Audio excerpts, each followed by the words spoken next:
Western, urbain, contemplatif.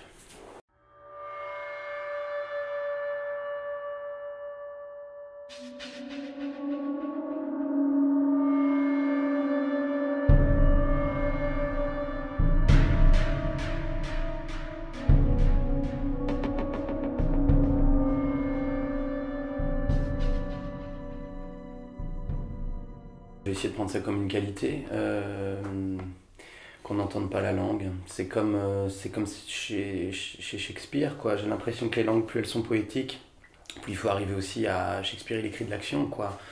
À aller jouer l'action qui est derrière, et le texte doit couler naturellement, on ne doit pas se rendre compte que c'est un exercice poétique.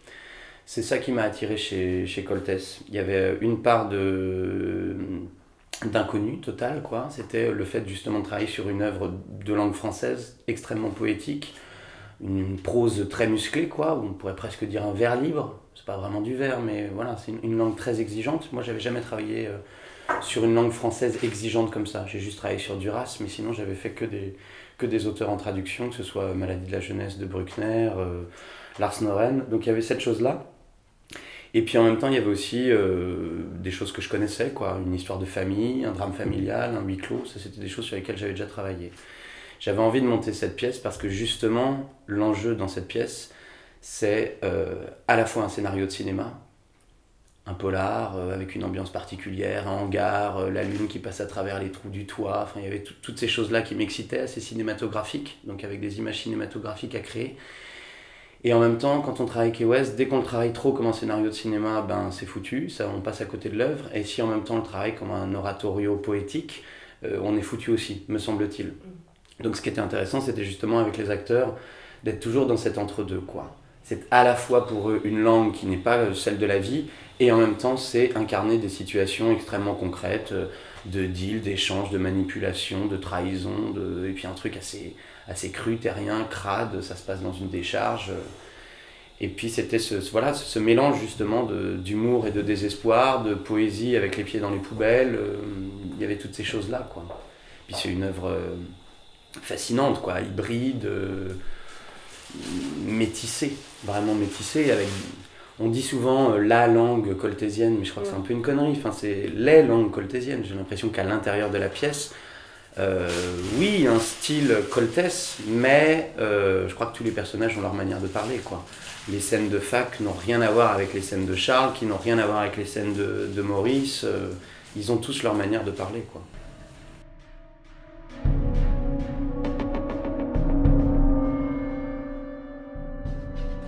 C'est un danseur, parce que Ouais. le corps joue beaucoup en fait. Mais je l'ai choisi pour ça. C'est-à-dire que moi je l'avais déjà vu dans un spectacle, mais en tant que danseur. Alors je savais que Marc avait déjà travaillé avec des metteurs en scène de théâtre, ça lui est arrivé de faire aussi du théâtre. Mais j'avais envie, aussi pour moi qui n'avais jamais travaillé avec un danseur, de travailler avec un danseur, puis ça me semblait assez judicieux. J'avais déjà vu Marc, voilà, je connaissais son corps assez fascinant, quoi. Il a quand même une présence très très forte. Et puis je savais pas forcément qu'à un moment dans la pièce je voudrais un solo de danse, il n'était pas forcément question de ça, mais voilà, en travaillant, je me suis rendu compte que bon, oui c'est intéressant ce corps mystérieux, silencieux, et puis à un moment il me manquait un tout petit peu quelque chose, donc l'idée aussi de travailler dans le hangar, dans les espaces, comme on avait une très grosse création musicale avec Julien, ça m'excitait bien de voir si Marc pouvait improviser des choses avec les ambiances, les chaînes du hangar, les sons du hangar, et puis avec la musique de Key West qui s'est dessinée un peu au fil des répétitions.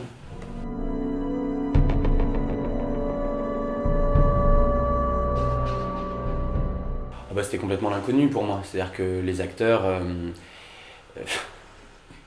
je les dirige pas à la forme, me semble-t-il. C'est un peu une connerie de dire ça parce que de temps en temps on les dirige à la forme, mais on essaye toujours pour les acteurs de leur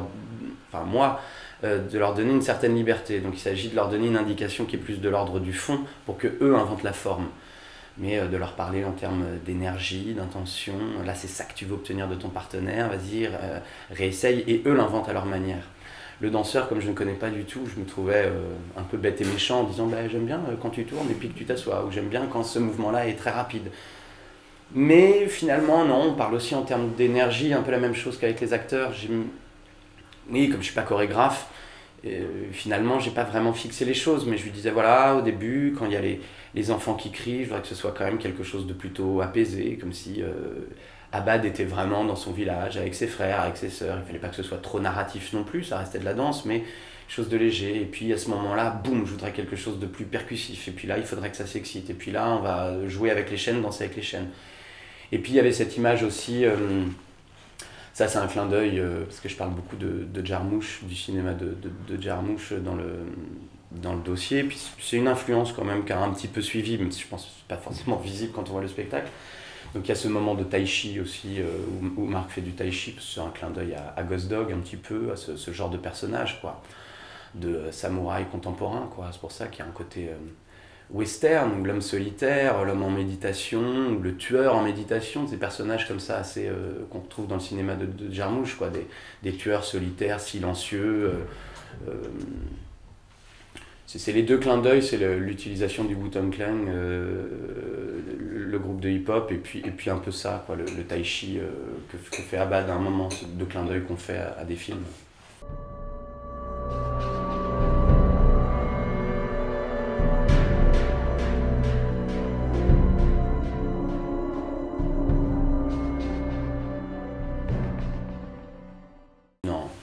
C'est jamais précis dès le départ.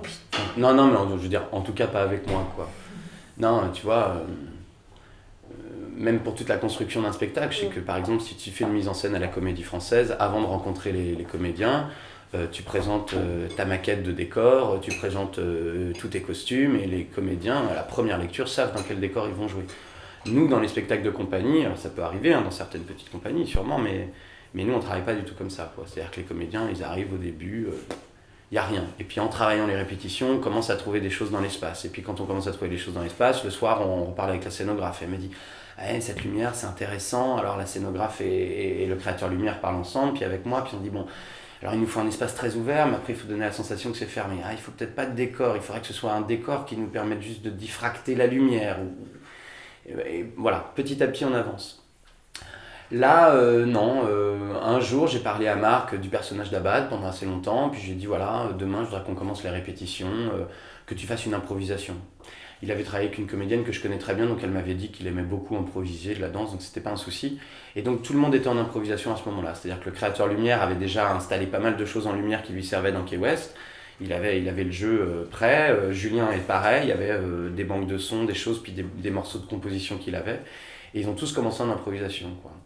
C'est-à-dire qu'il y avait une lumière, on est parti, il y avait une lumière dans le hangar. Et puis Marc a fait un geste et pouf, on changeait de lumière, on changeait de lieu. Et donc Julien essayait de suivre comme un DJ, quoi, en live.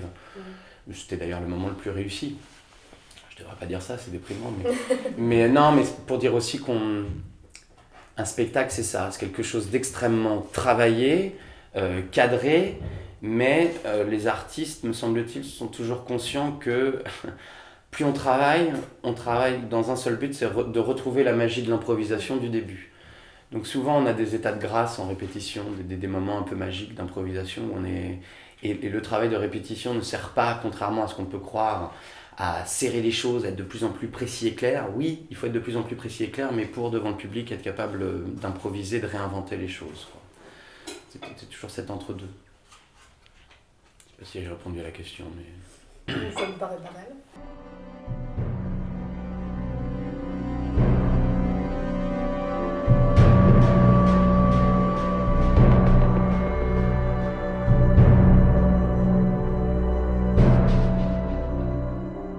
Alors pour moi déjà il n'y a ni inceste ni viol déjà, okay, dans la pièce. Non, mais c'est-à-dire que c'est un entre-deux, quoi. C'est pas parce qu'elle l'embrasse sur la bouche qu'il y a relation incestueuse. Pour moi c'est une fille qui a été marchandée, violentée et donc déréglée. Et donc le seul à qui elle voudrait témoigner de l'amour et de la tendresse, c'est son frère. Mais comme avec Fa, qui est la première expérience sexuelle, ça se passe d'une telle violence, enfin, c'est comme si elle perdait complètement pied, elle ne sait plus comment on s'exprime, quoi. Elle ne sait plus comment témoigner de l'amour à son frère. Donc, pour moi, ce baiser, il est très beau, quoi. C'est pas une question de... c'est pas une question d'inceste, c'est juste une sœur qui... Puis d'ailleurs, c'est marrant, ça nous choque, mais je sais pas... Aux États-Unis, il me semble que c'est très courant que les parents puissent embrasser leurs enfants sur la bouche quand ils sont jeunes, quoi. Il n'y a rien de sexuel hein, dans ce baiser. Hein. C'est juste une sœur qui maladroitement tente de dire à son frère qu'elle l'aime, quoi, comme ça, et bon, et lui, c'est ça qui est terrible, quoi. Lui dit je t'aime, mais pas comme ça, quoi, attention, ne confonds pas tout, mais c'est trop tard, quoi. Il y a un dérèglement, il y a quelque chose qui se passe au fil de la pièce. Non, après, je crois que pour les réactions dont tu parles, les réactions de la salle, je crois que là, ils sont choqués parce que l'action est très simple, c'est un baiser, alors tout d'un coup, ils disent ah, bien, inceste, inceste. Mais je crois que s'ils rigolent sur la scène que t'appelles du viol, mais qui pour moi, pareil, n'est pas un viol, quoi. C'est juste une première fois un peu nulle, un peu ratée. Elle voudrait pas que ça se passe comme ça, mais elle est pas forcée non plus. C'est d'ailleurs beaucoup plus insidieux que ça, beaucoup plus dérangeant que ça, parce que... Enfin, je dis pas qu'un viol c'est pas dérangeant, c'est pas ce que je veux dire, mais... c'est une vraie première fois, mais une vraie première fois complètement nulle, quoi. Parce que sa participation n'est absolument pas demandée, quoi. Et puis Fac lui dit, en plus, c'est ça dont parle Coltès. Fac lui dit, non mais il n'y a pas de plaisir là, à ce moment-là. Le plaisir, on l'a eu quand on marchandait, quand on discutait, quand on essayait de savoir si on allait coucher ensemble. Mais maintenant, bon non, tout ça est mécanique, physique, et voilà, c'est aussi rapide qu'un tir de Kalachnikov, et c'est terminé très vite. Je pense que ça choque les jeunes gens, mais c'est juste, voilà, de voir des fesses blanches dans la lumière d'un théâtre, ça fait bizarre et ça fait rigoler, tout simplement, quoi. Tout simplement. Ça veut pas dire que ça les touche pas à un endroit. C'est pas parce qu'on rit qu'on n'est pas touché et qu'on n'est pas choqué, même. Je sais que c'est quelque chose qui choque. Même si en plus c'est quand même traité de manière assez délicate. Enfin, c'est en clair-obscur, c'est quasiment dans l'ombre. On voit juste, voilà, un mouvement de fesses qui ressort dans la lumière. C'est ça qui fait rire aussi, hein. Un tout petit peu peut-être. Mais il fallait que ce soit... moi, ça me dérange pas du tout, hein, qu'on rigole, en fait, à ce moment-là. C'est le théâtre, hein, ça se passe comme ça arrive, c'est très bien. Mais on rigole aussi beaucoup sur la dernière réplique de Fac juste après, parce que c'est pathétique et ridicule, quoi.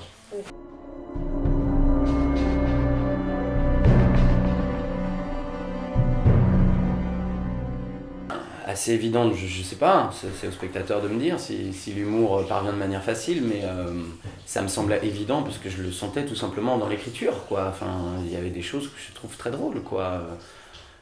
Fac est un personnage fascinant, charismatique, mais je le trouve pas si dangereux que ça. Je trouve, voilà, quand c'est marqué Fac baisse Claire, tir de Kalachnikov, donc on se doute que c'est très rapide, il relève son pantalon, il dit ça y est, c'est fini, bah, c'est instantané, ça crée du rire dans la salle, quoi. Parce que ça a duré 2 secondes et parce que ça a l'air de lui poser aucun problème, donc ça crée du rire instantanément. Voilà, on a inventé il n'y a pas si longtemps que ça, quand Teresa se met devant Julien pour empêcher Abad de le tuer. Et tout d'un coup, je dis à Julien, mais voilà, je pense que c'est ça qu'il faut faire, en fait, il faut juste lâcher les bras et aller chercher l'arme et éviter Teresa pour prendre la balle. Ça fait rire tout le monde dans le public, mais en même temps, ça fait rire, c'est un gag, mais ça me semble extrêmement juste, parce que qu'est-ce que c'est que de vouloir sauver la vie de quelqu'un qui ne veut pas être sauvé, quoi. Alors c'est dramatique parce qu'il y a une arme à feu, c'est dramatique parce que quelqu'un va mourir, mais la personne qui va mourir, elle veut mourir, donc ça crée une situation qui... Et il se déplace et il lui dit arrêtez de me sauver, quoi, arrêtez de... Et je crois que c'est présent dans la pièce, quoi. Je crois que c'est présent dans la pièce. Ces gens-là sont des losers, quoi. Enfin, c'est une histoire de ratage. C'est toujours assez drôle, les gens qui ratent. Que ce soit pour Cassandre, la déclaration d'amour à son patron, elle fait flop parce qu'elle lui dit je vous aime, qui dit oh non, Fac qui tourne autour du pot pour avoir Claire, la voiture qu'on va absolument faire démarrer, elle démarre pas. Quand on arrive avec la tête de Delco en disant c'est super, voilà, vous avez la tête de Delco, vous allez pouvoir partir. Mais non, on a crevé les pneus en fait maintenant. Donc, le mec qui veut se jeter à l'eau, mais on le repêche. On lui dit mais vous n'allez pas le remercier. Il dit mais j'ai aucune intention de le remercier, je voulais crever, pourquoi tu m'as sauvé? Enfin, c'est quand même des situations assez absurdes, quoi. C'est complètement minable, pathétique, quoi. Et c'est en ça aussi que ça me rappelle le cinéma de Jarmusch, quoi. Il y a une poésie des losers, il y a un amour, il y a une tendresse aussi pour ces gens-là, pour les gens qui ratent. Comme si, et c'est ça qui est très compliqué, comme si l'échec avait une puissance théâtrale. Ça, c'est assez compliqué quand même. Parce que... Enfin, si, c'est toujours fascinant de voir les gens qui ratent, mais une manière de le montrer, mais en tout cas, c'est une dramaturgie qui fonctionne avec ça, quoi. C'est un ratage permanent, quoi. Ambition et échec, c'est les deux choses qu'il y a dans la pièce. L'ambition, aller dans la ville, faire des choses, je vais devenir quelqu'un, mais je rate en permanence, quoi. Dans les gens qui se cassent la gueule quoi, en permanence, c'est pour ça que c'est drôle. C'est des clowns qui se cassent la gueule aussi. Quoi.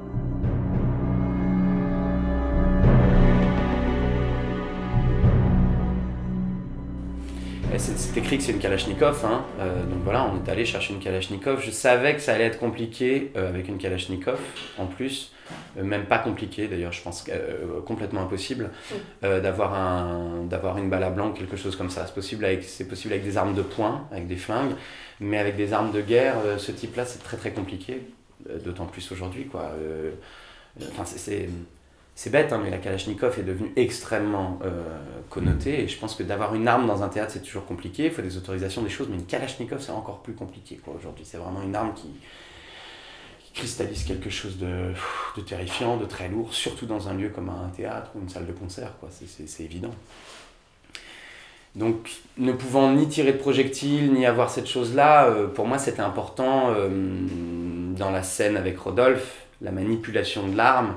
C'était important que le chargeur soit pas en plastique, c'était important d'aller chercher quelque chose qui fasse le bruit du métal, qu'on ne truque pas ces choses-là, vu que je savais qu'on allait devoir truquer le tir, truquer certaines choses. Mais je savais que dans la manipulation, je savais pas encore à quelle distance on allait être du public, mais je voulais quelque chose de réaliste.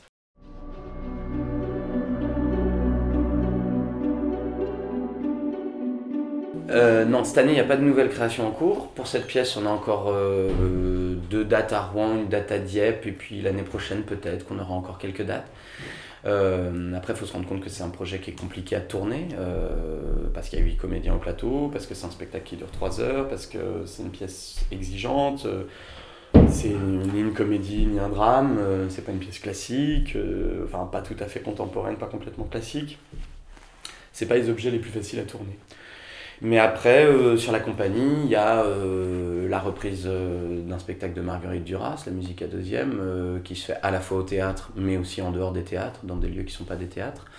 Et puis la reprise d'un spectacle écrit par Magali Mougel, qui est une autrice de théâtre contemporain, avec 2 personnages. C'est un spectacle qu'on joue que dans les salles de classe, pour des collégiens, des lycéens.